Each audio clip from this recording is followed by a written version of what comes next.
கடந்த ஜூன் மாதம் 12ஆம் தேதி அன்று நடந்த விமான விபத்தினை பற்றி தற்பொழுது பாத்தீங்கன்னு சொன்னால் ஏர் இந்தியா நிறுவனமானது அந்த விபத்துக்குள்ளான விமானத்தை பற்றிய புதிய தகவல் ஒன்றை வெளியிட்டிருக்கின்றது. அதே சமயம் அது அந்த விமானம் பற்றிய தகவலாக இருக்கும் பட்சத்தில் இன்னும் ஒன்று மக்களுக்கு அறிவித்தல் ஒன்றையும் வழங்கி இருக்கின்றார்கள் இந்த ஏர் இந்தியா நிறுவனம்.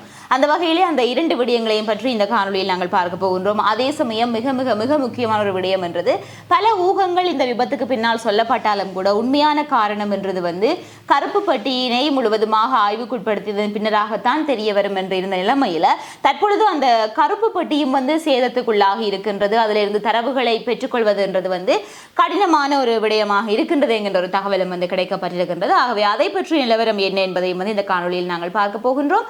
வணக்கம், நான் உங்கள் சங்கவி. வீடியோவை பார்த்து கொண்டிருக்கிற நீங்க யாராவது என்னுடைய சேனலை சப்ஸ்கிரைப் பண்ணாம பார்த்து கொண்டிருந்தீங்கன்னா சப்ஸ்கிரைப் பண்ணிட்டு பாருங்க. அப்படியே பக்கத்தில் இருக்கிற பெல் பட்டனையும் கிளிக் செய்து வைத்துக் கொள்ளுங்க. அப்பதான் நான் போடுற வீடியோஸ் எல்லாமே உங்களுக்கு நோட்டிபிகேஷன்ஸா வரும். கடந்த ஜூன் மாதம் 12ஆம் தேதி அன்று மதியம் 1:38 மணி அளவில் ஏர் இந்தியா 171 என்கின்ற விமானம் விபத்துக்குள்ளானது. அந்த நேரத்தில் பயணத்தினை ஆரம்பித்து விபத்துக்குள்ளான என்கின்ற ஒரு விடயம் எல்லாருக்குமே தெரியும். அதன் பின்னராக நடைபெற்ற எல்லா விடயங்களையுமே பல காணொலிகளில் நீங்கள் பார்த்திருப்பீர்கள். அந்த வகையில் தற்பொழுது பாத்தீங்கன்னு சொன்னால் குறிப்பிட்ட இந்த விமான விபத்தினை பற்றி, அந்த விபத்துக்குள்ளான விமானத்தினுடைய 2 என்ஜின்களையும் பற்றி புதிய தகவல் ஒன்றை ஏர் இந்தியா நிறுவனத்தினுடைய தலைவர் சொல்லியிருக்கிறார். அந்த வகையில பாத்தீங்கன்னு சொன்னால் இந்த விபத்துக்குள்ளான விமானத்தினை தொடர்ந்து பல ஊகங்கள் இன்ன காரணமாக இருக்கலாம், இதுவாக இருக்கலாம், அதுவாக இருக்கலாம் என்று சொல்லி பல விடயங்கள் பேசப்பட்டன. அதிலே முக்கியமாக சொல்லப்பட்ட ஒரு விடயம் என்றது நிபுணர்களால் சொல்லப்பட்ட ஒரு விடயம் என்றது இந்த 2 என்ஜின்களும் செயலிழந்திருக்கலாம், இல்லை என்றால் அதில் ஏதாவது தொழில்நுட்ப கோளாறுகள் ஏற்பட்டிருக்கலாம், அதன் காரணமாக விபத்து நடந்திருக்கலாம் என்கின்ற மாதிரியாகத்தான் பல கூற்றுகள் முன்வைக்கப்பட்டன. அந்த வகையிலே அந்த விமானத்தினுடைய 2 என்ஜின்களையும் எந்த ஒரு பிரச்சனையும் இல்லை என்கின்ற மாதிரியாகத்தான் ஏர் இந்தியாவினுடைய தலைவரான என் சந்திரசேகரன் அவர்கள் இந்திய செய்தி சேனல் ஒன்றுக்கு அளித்த பேட்டியின் பொழுது சொல்லியிருக்கிறார். அதிலே அந்த விமானத்தில் இருந்த 2 என்ஜின்களையும் ஒன்று புதியது, அதே சமயம் மற்றது அதுக்கான சர்வீஸுக்கு அனுப்ப வேண்டிய காலம் என்றது டிசம்பர் மாதம் அளவில் தான் அனுப்ப வேண்டும். ஆகவே அதற்கான கால வரையறை என்றது தாராளமாகவே இருந்தது என்கின்றதனையும் அவர் சொல்லியிருக்கிறார். அந்த வகையிலே அந்த வலதுபுறம் இருக்கக்கூடிய என்ஜின் தான் புதியது அப்படின்னு சொல்லியும், அதாவது இந்த வருடம் 2025ஆம் ஆண்டு மார்ச் மாதம் அளவில் தான் அது புதியதாக மாற்றப்பட்டதாகவும், அதே சமயம் இடதுபுறம் இருக்கக்கூடிய என்ஜினை பொறுத்த வரைக்கும் அது கடந்த 2023ஆம் ஆண்டு இறுதியாக சர்வீஸ் செய்யப்பட்டது அப்படின்னு சொல்லியும், 23ஆம் ஆண்டுக்கு பின்னராக தற்பொழுது இந்த வருடம் 2025ஆம் ஆண்டு டிசம்பர் மாதம் அளவில் தான் அதனை சர்வீஸுக்கு அனுப்ப வேண்டும். அந்த வகையிலே அதற்கான கால வரையறை என்றது, காலக்கெடு என்றது தாராளமாகவே இருக்கின்றன.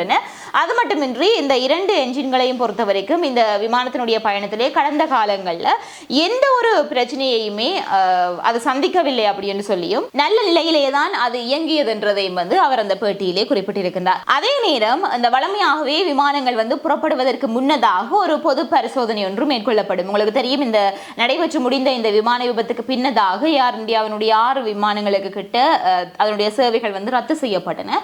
அதுல ஒரு விமானம் அது புறப்படுவதற்கு முன்னதாக மேற்கொள்ளப்பட்ட பரிசோதனையின் பொழுது, பொது பரிசோதனையின் பொழுது ஒரு சில தொழில்நுட்ப கோளாறுகள் இருக்கிறதனை அடையாளம் கண்டதன் நிமித்தமாகத்தான் அது ரத்து செய்யப்பட்டது. அவ்வாறாக இந்த விமானத்துக்கு அவ்வாறான ஒரு பொது பரிசோதனையை மேற்கொண்ட சமயத்தில் அது எந்த ஒரு பிரச்சனையுமே வெளிப்படுத்தவில்லை என்கின்றதனையும் அவர் சொல்லியிருக்கிறார். ஆகவேதான் அந்த பயணத்துக்கு தாங்கள் உத்தரவு கொடுத்ததாகவும், அதாவது அதில் ஒரு பிரச்சனை இருக்கிறது என்று சொல்லினால் நிச்சயமாக அந்த பயணம் ரத்து செய்யப்பட்டு விடும். அந்த வகையிலே எந்த ஒரு பிரச்சனையும் வெளிப்படுத்தாத காரணத்தினால்தான் அந்த பயணம் ஆரம்பித்தது என்கின்றதனையும் அவர் திட்டவட்டமாக அதிலே சொல்லியிருக்கிறார்.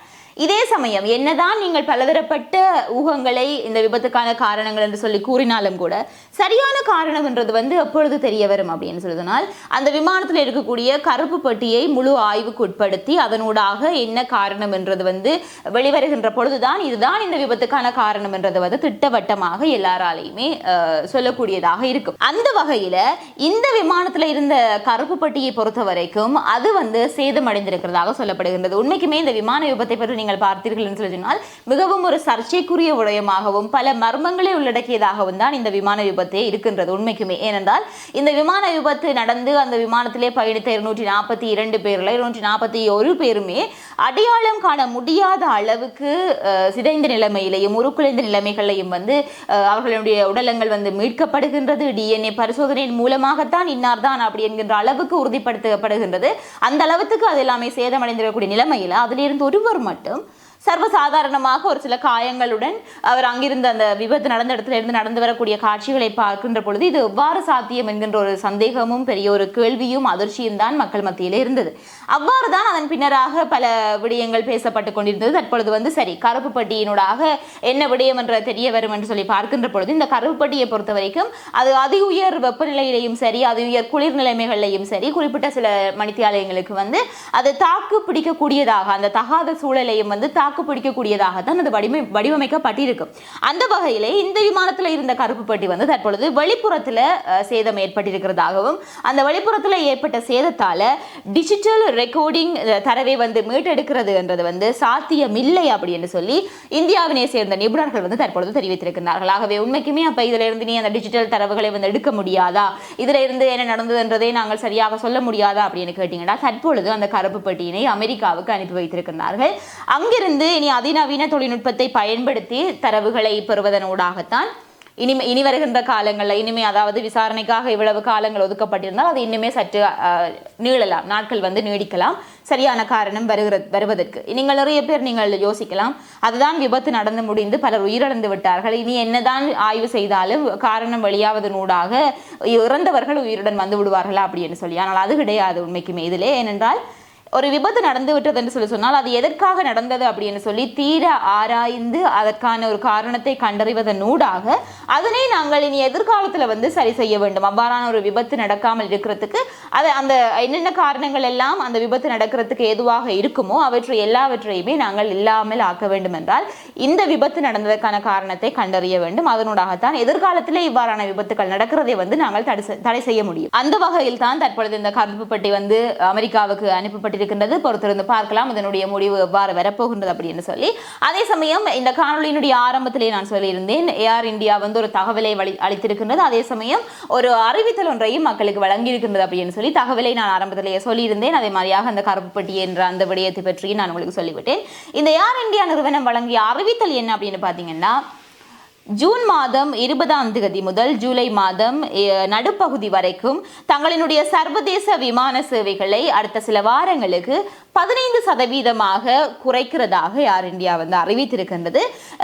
இது இந்த முடிவினை அவர்கள் எடுத்ததற்கான காரணம் என்ன அப்படின்னு சொல்லி சொன்னால் தங்களினுடைய செயற்பாடுகளின் ஸ்திரத்தன்மை, சிறந்த செயல்திறன் மற்றும் பயணிகளுக்கு ஏற்படும் சிரமத்தை குறைக்கிறதுக்காகத்தான் நாங்கள் இந்த ஒரு முடிவை எடுத்ததாகவும், ஏனென்று சொல்லி சொன்னால் உங்களுக்கு தெரியும் இந்த விமான விபத்தினை தொடர்ந்தும் கூட கிட்டத்தட்ட 6 விமானங்களுக்கிட்ட அதனுடைய சேவையை ரத்து செய்திருந்ததாகவே இவ்வாறான பல சிக்கல்களை சந்தித்த இந்த ஏர் இந்தியா நிறுவனம் என்றது தங்களுடைய சேவைகளை குறைத்து தங்கள் பாதுகாப்பினை பற்றி இன்னமுமே நிறைய ஆய்வுகளையும் நிறைய பரிசோதனைகளை மேற்கொள்றதுக்காக தங்களுடைய சேவையை 15% குறைக்க இருக்கிறார்கள். அதே சமயத்தில் இது ஜூன் மாதம் 20ஆம் தேதி முதல் ஜூலை நடுப்பகுதி வரை என்று பார்க்கின்ற பொழுது ஏற்கனவே அந்த விமான பயணங்களுக்கு முன்பதிவு செய்த பயணிகள் இருக்கலாம். ஆகவே அந்த பயணிகள் தங்களினுடைய பயணத்துக்கான எந்த ஒரு செலவும் அதாவது மேலதிக செலவு இல்லாமல் அடுத்த பயணத்துக்கு அவர்கள் அதனை அட்டவணைப்படுத்த முடியும். இல்லை என்று சொல்லி சொன்னால் முழு பணத்தையும் அவர்களுடைய விருப்பப்படி முழு பணத்தையும் திரும்ப பெறுகின்ற ஒரு வாய்ப்பு. இது ஒரு தேர்வு இந்த இரண்டிலே ஏதாவது ஒன்றை நீங்கள் செய்ய முடியும் அப்படின்னு சொல்லி தேர்வு வழங்கப்படுவதாகவும் அவர்கள் அறிவித்திருக்கிறார்கள்.